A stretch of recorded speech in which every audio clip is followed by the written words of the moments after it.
Hello students and welcome to this explanation on joint costing. I want us to consider this question. It's called Sizzling. It's quite good and it indicates the different methods that can be used in order to calculate how the joint cost is split between the products. So the question says that this business is called Sizzling Manufacturers. They produce two different products, Sizzle and product Ling. And then they've given you the sales price at these immediately after the split off. Or if the product is not sold after split off, it can be further processed, but normally then it's worth more. So let's say at split off we have milk, then we can further process it into yogurt, but then you will be able to sell it for a different selling price. So here we have a selling price at split off, a selling price if further processed, the production units as well as the further processing costs. Then they say the total joint cost is 180,000, and then they have four required parts in which they ask you to calculate or to split the joint cost by using different methods.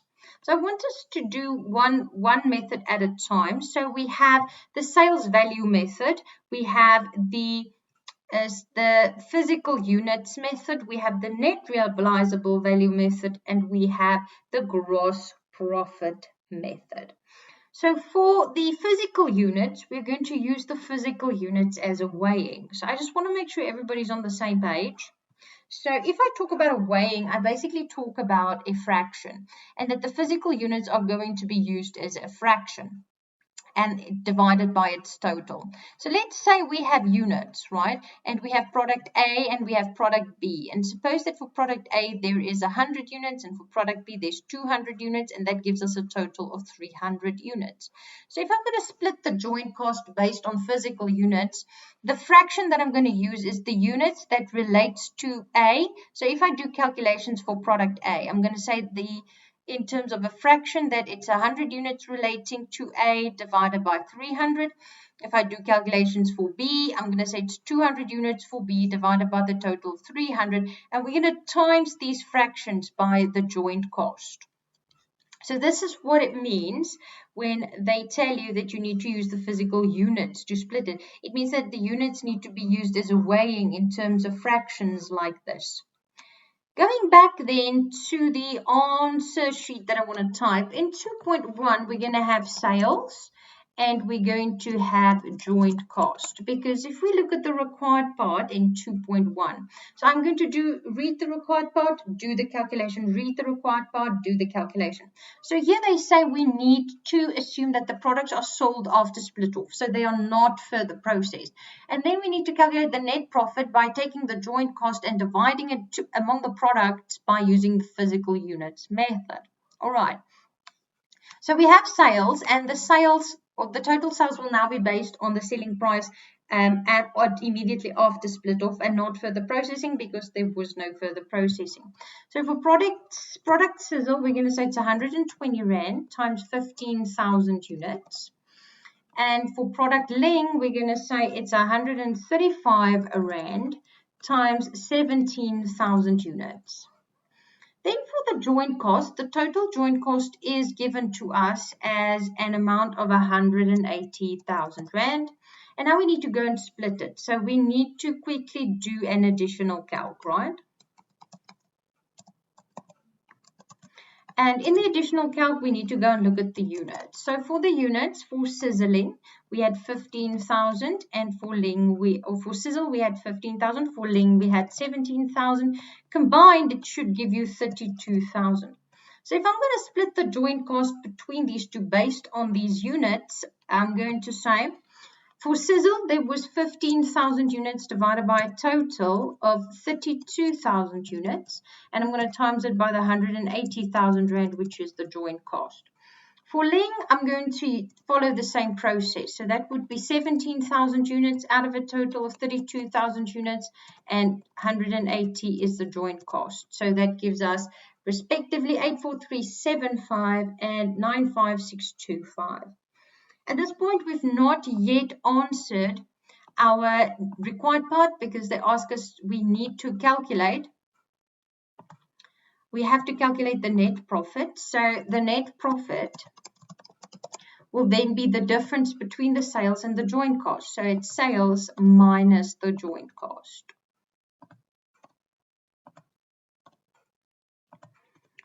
Right.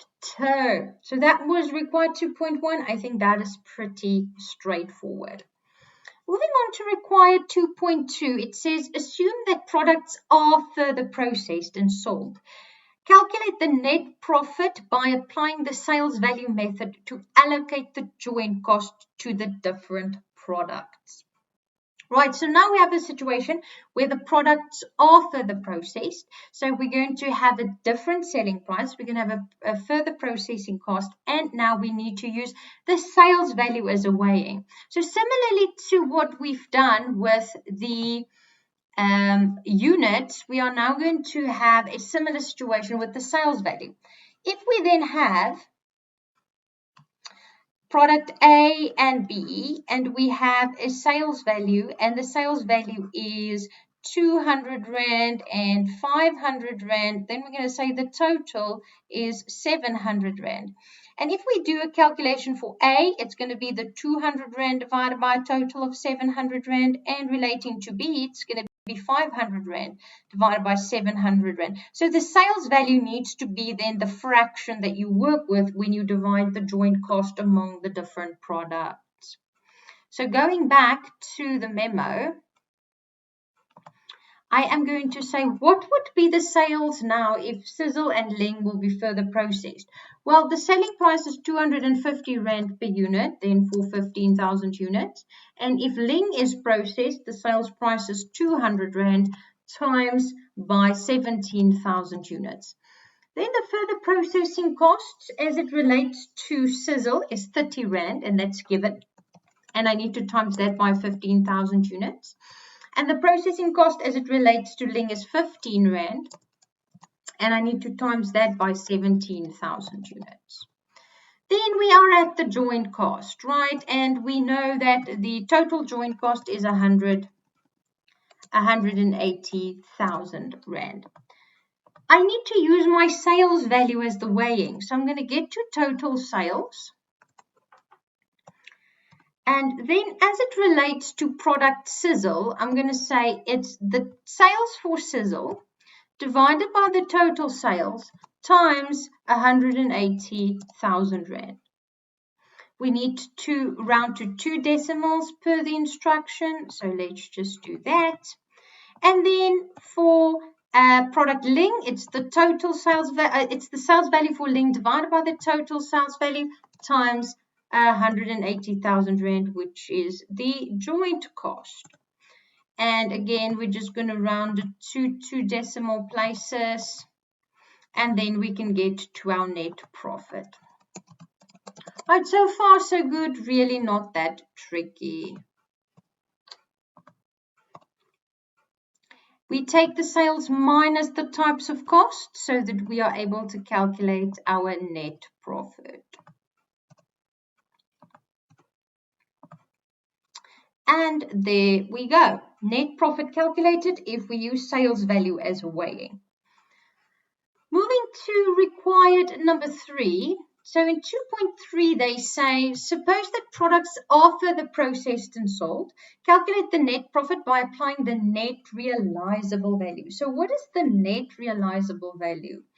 How would we interpret that weighing? So again, we're going to need a fraction. We're going to need a weighing. But now what we're going to do is we're going to take the sales price and the further processing, and we're almost going to calculate like a contribution margin, right? So we're going to say there's the sales, let's say here's the further processing costs. And we have product A and we have product B. So let's say the sales was 100 Rand and 200 Rand, and then the further processing cost was 10 Rand and let's say 20 Rand. So that leaves us then with the net realizable value of 90 Rand and 180 Rand. And these two are then added together and used as a weighing. So the total there should be 270 Rand. And if I do calculations to split the joint cost as it relates to product A, I'm going to say it's 90 out of 270. And for B, I'm going to say times 180 out of 270. So now the fractions are based on sales minus further processing costs, which gives us what they refer to as the net realizable value. Simple principle. So let's go back and see how we're going to write that on our memo. So for 2.3, we're going to still have sales. Let's just first copy this properly. So we're going to have sales, then we're going to have our further processing. Then we're going to get to net realizable value.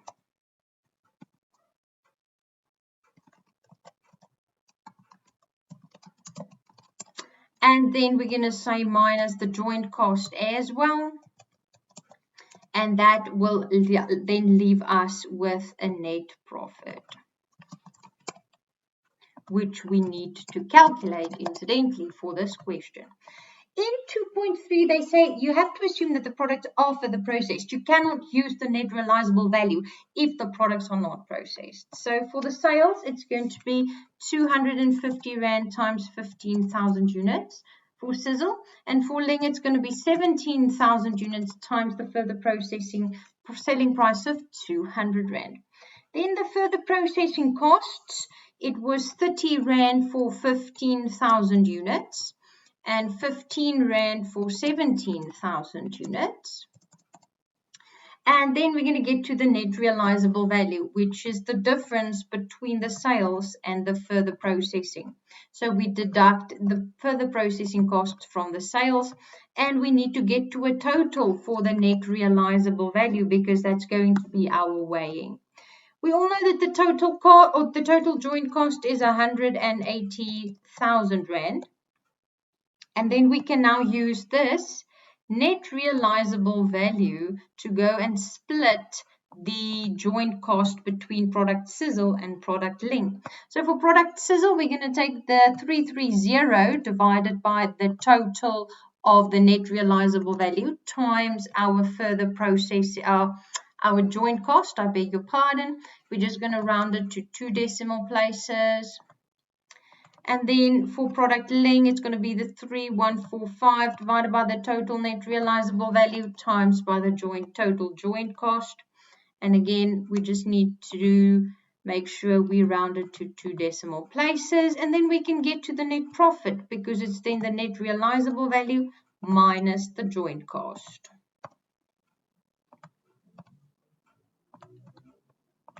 Righty. So that is how we do the net realizable value. So in every instance, there's a weighing. If we use physical units, there's a weighing of units. If we have sales value method, the sales value is the weighing. If we have net realizable value, the net realizable value is the weighing to split the joint cost.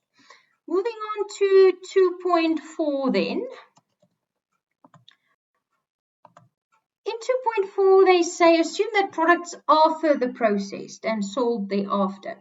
Calculate the net profit by applying the gross profit method and allocate the joint cost to the different products. Round to 2 decimal places. All right, so we first need to get to our profit. And then we need to go and divide it by sales. So I like to split this up in several steps. So I'm going to say step 1 is to calculate your total gross profit, right? So here we're going to say that the products are further processed. So we have sales, we have further processing costs, and we have the joint cost. And we have our products.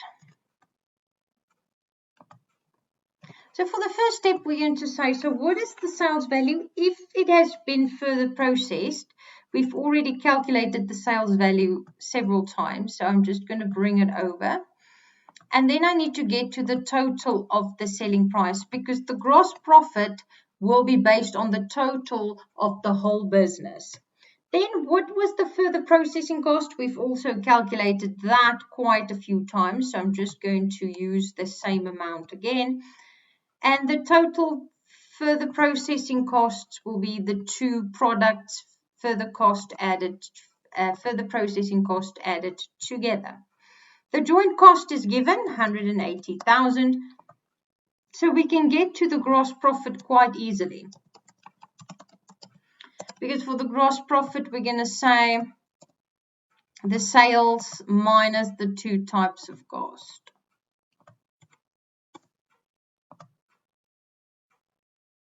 Right, so now we can go in step 2. We need to calculate the markup. And for the markup, we're going to take the gross profit and we're going to divide it by your sales, and we're going to times it by 100. So that's going to be the total 7. Just want to make this a bit bigger. It's the 7,150,000, which is now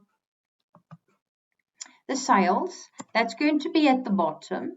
And then we're going to put the gross profit on top of that fraction. So we're going to say it's 6,265,000 divided by the sales times by 100.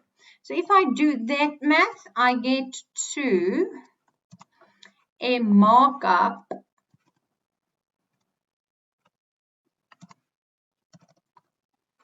of, rounded to 2 decimals, 87.62%. Right, because it's a markup and we times by 100, it needs to be a percentage. So that was our step 2. So step 3 is then to go and apply your markup and calculate your joint cost. You calculate your joint cost backwardly. So what does this mean? It means that we start off, again, we have 2 products. I just want to quickly copy that in to avoid any misunderstandings. We have our 2 products and we have our sales and our further processing costs. So I'm just going to show it again. Oh, great. Let's just do that. Copy and paste doesn't want to work. Formulations.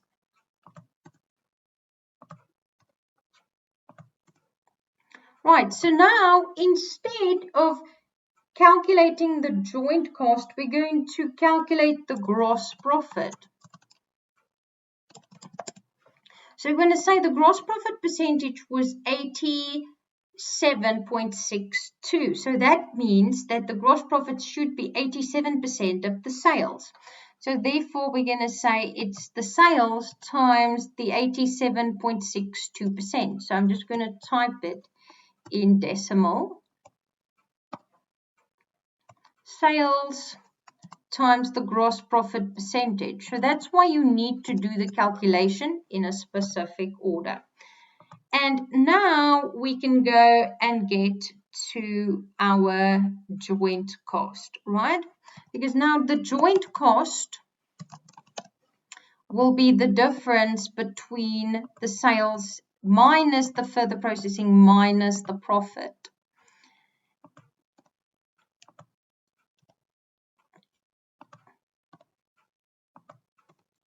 Right, so there we go. If we add these 2 up, we will get more or less 180,000. It's slightly more just because of the rounding that we've done there.